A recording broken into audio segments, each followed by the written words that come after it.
Okay, this is virtual class video number 3, again for February 28th. This is just going to be a review of what we did in class on Tuesday, going over the regular form. I'll talk about it for a few minutes, and then we're going to do a quick little practice just with the sentences that we have for this chapter and also the words. So this would be a good one to watch maybe 2 or 3 times just to practice the sentences out loud, and also the verbs as well. I strongly recommend for the sentences and the verbs that you make some type of flashcard or something. I know some of you have been doing that, but remember, on this test in particular, you are going to be asked to say them in Spanish. So I'll be saying things in English or asking you questions or something like that related, and you'll have to reply in Spanish. So even for the vocab words, I will be picking out verbs and saying them in English, and you will have to say them in Spanish. So you need to know them a little bit better than we have on the first 2 tests. So let's start out with a quick review of preterite, just the regular past tense preterite.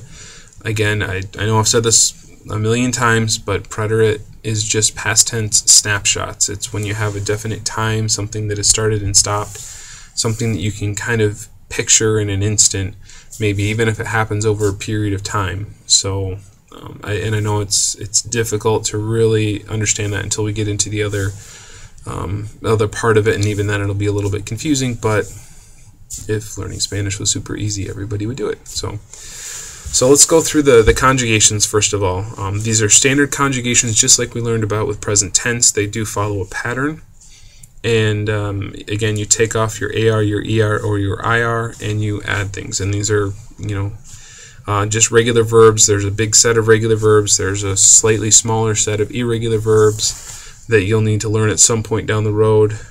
Some of them are really common. We've already reviewed some of those. But learning the pattern can definitely help for the majority of the verbs. And even if you mess up and use these conjugations on a verb that's supposed to be irregular, people will still understand what you're saying. So again, I hear that all the time from even native Spanish speakers. They mess up and don't correctly conjugate irregular verbs. So don't stress out about it too much. Knowing these will definitely help you for the test and what it is that I'm going to be asking you to do on the test. So as you can see on your sheet, I picked out 3 verbs, the same 3 verbs that we went over in class, and verbs that we're very familiar with. Hablar, which means to speak, comer, to eat, and escribir, to write. So for hablar, we have yo hablé, tú hablaste, él habló, nosotros hablamos, ellos hablaron. Again, those accent marks are very important. They can change the meaning of the verb. And also, where you see an accent mark, that's where you're supposed to emphasize when you're saying the word. Comer, to eat. Yo comí, tú comiste, él comió, nosotros comimos, ellos comieron. So that's saying I ate, you ate, he ate, we ate, they ate. Okay, again, all past tense. Escribir, to write. Escribí, escribiste, escribió, escribimos, escribieron.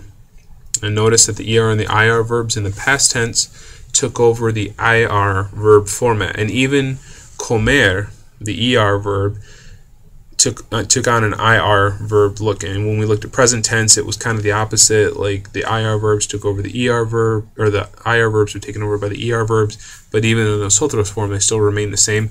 Past tense with the ER verbs, it's not. And again, that's something that can it just takes a little bit of practice and takes a little bit of getting used to. You will notice, and especially with the AR and the IR verbs, the nosotros form is the same in present and past tense, and it's strictly based on what the context is. You'll know what it is that you are saying. If you're saying it in the past tense, we wrote, or if you're saying in the present tense, we write, for example. So now let's go through our sentences that we have. I left some blanks in there with the verbs so that you can go through and write them. Again, repetition after you go through this. I strongly recommend you watch this video one more time just to get through that repetition of saying the sentences. So let's go through them real quick and fill out the lines with the appropriate verb in the past tense. There was one of them that's irregular, and I believe the rest of them are all regular. So, yo dormí por 6 horas anoche. I slept for 6 hours last night. The next one. Me pidieron una cerveza, pero les dije que no. They asked for or ordered a beer from me, but I told them no. Number 3. Comiste demasiada pizza y ahora eres muy gordo. You ate too much pizza and now you are very fat. I figured that word gordo seemed to be one that a lot of people tended to remember, so I thought that'd make it a little bit easier. Notice we use ser with that, not estar, for the eres. Number 4. Hablaron del pretérito en la clase de español. They talked about preterite, or of the preterite, in Spanish class. Number 5. Jugué 2 partidos de fútbol ayer. Jugué 2 partidos de fútbol ayer. And the last one, a little bit longer. I won't be asking you the last one on the test, just something to practice. Me rompí el brazo la semana pasada durante nuestro entrenamiento de baloncesto. I broke my arm, kind of saying I broke to myself the arm, but I broke my arm last week during our basketball practice. Remember, they use the word entrenamiento for practice when it's regarding sports, not práctica. Práctica is more for like schoolwork, and ensayar is for plays. They have a couple different words for practice, so it's a little different than we have in English. Okay, so make sure you fill those out. Again, that's going to be something that you should bring in for class. Just to this one I won't be grading anything on, but it was just kind of some practice to keep you on task. Finally, we'll practice our vocab, and I'll just go through and pronounce these, and hopefully you're in a spot where you can practice pronouncing them as well without feeling self-conscious because there's people around you. So, la pelota, the ball, which that refers to a smaller ball, tennis ball, baseball, something like that.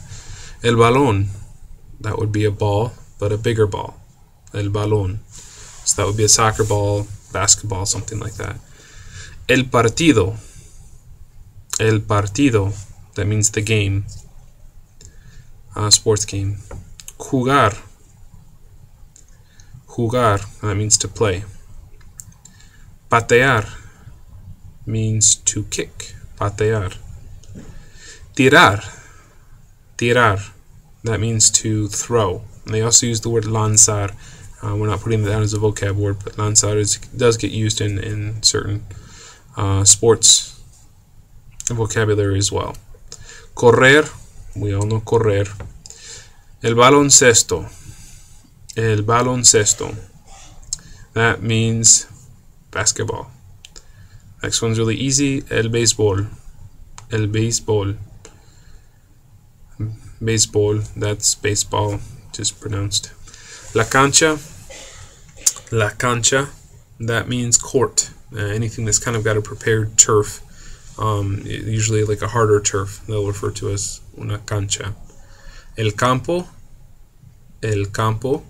That means the field. La canasta. That means basket. And una falta.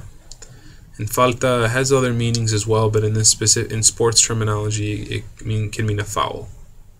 Okay, so again, I strongly recommend you watch this video once or twice.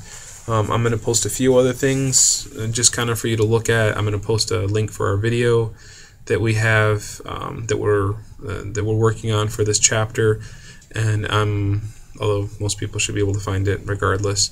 And then I'm also going to post the extra credit project as well, so make sure to keep your eyes open for that.